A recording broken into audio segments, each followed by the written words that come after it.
नमस्कार दोस्तों। मैं कुसुम गौड़ फिर आ गई हूँ आप लोगों से बातें करने टूवर्ड्स सेल्फ स्वयं की ओर चैनल पे। दोस्तों, जैसे कि मैंने आपको बताया था कि मैं सीरीज की अब वीडियो बना रही हूँ, तो सबसे पहले प्री रिक्विजिट्स मैंने लिए और प्री रिक्विजिट्स में से मैंने गुरु के ऊपर मैं अभी बता रही हूँ कि गुरु का क्या रोल है, गुरु की आवश्यकता है कि नहीं है, ये सब चीजें मैं अभी आपको बता रही हूँ। और गुरु अगर आपके हैं तो आपको क्या करना चाहिए और आप कैसे आप आगे बढ़ोगे, ये सब चीजें मैं आपको बता रही हूँ इस सीरीज में।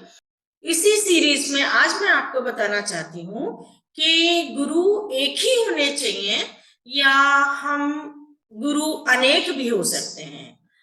तो दोस्तों, जैसे कई लोग तर्क देते हैं कि गुरु तो एक ही होना चाहिए, उसी पे पूरा समर्पण होना चाहिए तभी आपको मिलेगा, अदरवाइज नहीं मिलेगा। कई गुरु भी ऐसे होते हैं, बोलते हैं कि भाई मेरे ऊपर छोड़ दो, सब मैं कर दूंगा, तुम्हें चिंता करने की जरूरत नहीं है, बस मेरे को मान लो, मेरे ऊपर समर्पित हो जाओ, सब कुछ हो जाएगा।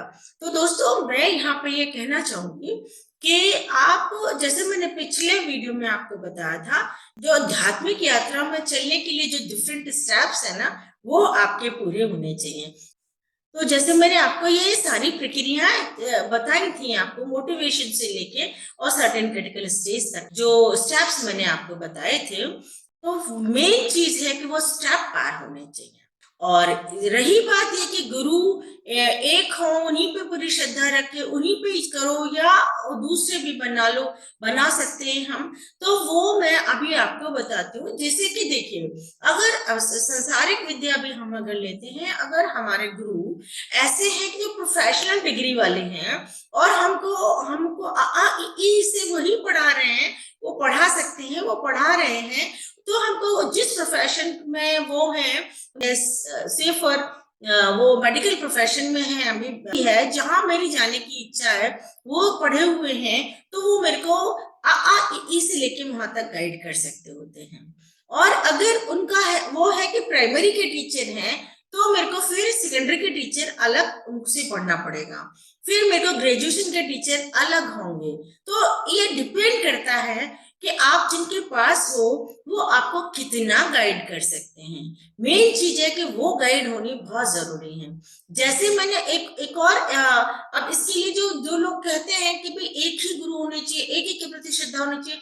हाँ, अगर आपके ये पूरी चीजें फुलफिल हो रही हैं तो श्रद्धा रखिएगा, लेकिन उसके बावजूद भी एक और बात है, ये मैं आपको किसी और वीडियो में बताऊंगी। और यहाँ मैं ये बताना चाहती हूँ दोस्तों कि ये जो बात है कि एक ही गुरु होने चाहिए, उन्हीं के ऊपर, तो देखो अपने जो दत्तात्रेय जी हैं, जो अभी भी हमारे वातावरण में घूमते रहते हैं और लोगों को गाइड करते रहते हैं इस आध्यात्मिक यात्रा के बारे में, तो वो दत्तात्रेय भगवान ने भी, उन्होंने भी 24 गुरु बनाए थे। तो गुरु तो वो है जहां से हमको ज्ञान मिले, तो अनंत गुरु हो सकते हैं ना। आध्यात्मिक यात्रा के लिए भी अपन अगर सोचते हैं, तो आध्यात्मिक यात्रा में भी डिफरेंट स्टेज के डिफरेंट गुरु हो सकते हैं ना, इसमें क्या दिक्कत है।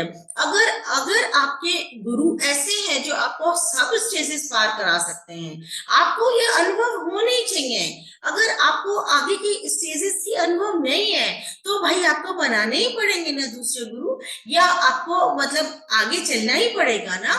तो ये अलग बात है कि आपके गुरु किस लेवल के पहुंचे हुए हैं, ये भी कोई गलत बात नहीं है। सब अपने अपने अपने अपने स्तर से सब अपना काम कर रहे हैं। कोई प्राइमरी के टीचर होते हैं, देखो प्राइमरी का कितना अच्छा पढ़ा रहे होते हैं, कितनी अच्छी तरीके से वो पढ़ाई की इंपॉर्टेंस बता रहे होते हैं। तो जो वो बता रहे होते हैं वो प्रोफेशनल डिग्री वाला नहीं बता पाते ना उतना अच्छा। तो सबकी अपनी अपनी स्पेशलिटी है। अब आपके जो, आप जिस लेवल पे हो, उस स्पेशलिटी को ग्रहण करो। अपने जो भी आपके गुरुदेव हैं, उनसे वो स्पेशलिटी को ग्रहण करो, और आगे की स्पेशलिटी के लिए यदि वहीं से मिल जाती है तो बहुत अच्छी बात है, नहीं मिलती तो दूसरों के पास आप जा सकते हो, जहां से वो आपकी फुलफिल हो रही है नीड, वहां आप जा सकते हो। कोई बुराई नहीं है। तो मेरे हिसाब से बिल्कुल कोई बुराई नहीं है। आप एक नहीं, कितने ही गुरु बनाइएगा, मेन बात है आपका काम होना चाहिएगा।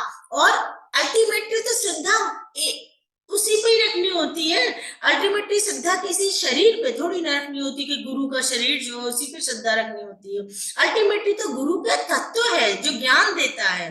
कोई भी हो, कोई भी हो, तत्व से ही हमें ज्ञान मिलता है। किसी भी तरीके का ज्ञान मिलता है वो तत्व से ही मिलता है। अगर तत्व नहीं तो ज्ञान कहाँ से मिलेगा? तो ये कहना ही एक गलत है। एक गुरु को एक गुरु बनाना चाहिए, या अरे गुरु क्यों छोड़ दिया, या अरे गुरु क्यों बना लिया, वो सब बातें कुछ नहीं है। मेन बात है ध्यान रखिएगा कि आपकी प्रोग्रेस होनी चाहिए। आपको स्टेप बाय स्टेप आगे बढ़ने चाहिए। वो मेन इंपॉर्टेंट बात है कि आपको आगे बढ़ना है। आपको जो अभी मैं और भी वीडियोस लेके आऊंगी जिनमें आपको बताऊंगी कि स्टेप बाय स्टेप क्या क्या अनुभव आते हैं। उन अनुभवों के जरिए आप अपने आप को पहचान सकते हो कि मैं किस स्टेज पे हूँ। तो उससे आगे बढ़ने के लिए आपको आवश्यकता है किसी की गाइडेंस की। तो अगर वो गाइडेंस आपको मिल जाए तो आपके काम की है, अदरवाइज बहुत काम की नहीं है वो गाइडेंस आपके। तो इसलिए क्या है कि एक ही से स्टिक होके, चाहे प्राइमरी के ही गुरु है तो प्राइमरी के ही टीचर से आप सीखते रहोगे तो आगे कैसे बढ़ोगे, है ना? तो आपको ये देखना होगा कि आपकी जो आगे की जो नीड है वो फुलफिल हो रही है कि नहीं हो रही है। अगर हो रही है तो बहुत ही अच्छा है, आप उनके सानिध्य में रहिए। पर फिर भी एक स्टेज के बाद में आपको कुछ और भी करना होता है। मैं आपको बताऊंगी वो सब बातें, मैं आपको लेके आऊंगी वीडियोस। अगर आपकी नीड फुलफिल नहीं हो रही, आप आगे नहीं बढ़ पा रहे हो, तो कोई और अगर आपको आगे बता रहा है, गाइडेंस दे रहा है, तो आप उसकी गाइडेंस भी ले सकते हो। ये नहीं है कि भाई मेरे को इस एक ही जो मैंने गुरु बनाया है सिर्फ उन्हीं की गाइडेंस पे चलना है, और किसी ने मेरे को कुछ भी बोला है तो वो मेरे को नहीं करना है। भाई जिससे आप आगे बढ़ रहे हो वो काम करना ही चाहिए। तो मेरे ख्याल से अब ये समझ में आ गया होगा कि गुरु एक हो, कितने हो, इससे कोई फर्क नहीं पड़ता। मेन बात है आप आगे बढ़ना चाहिए। आगे बढ़ने के लिए जो भी जरूरत है आप करिएगा। तो चलिए आज के लिए इतना ही, फिर मिलते हैं नेक्स्ट वीडियो में नेक्स्ट टॉपिक लेके। इसी सीरीज में ही अभी मैं लेती हूँ टॉपिक, फिर रिक्विजिट्स में ही चलेंगे अपन। और चलिए आज के लिए बाय बाय।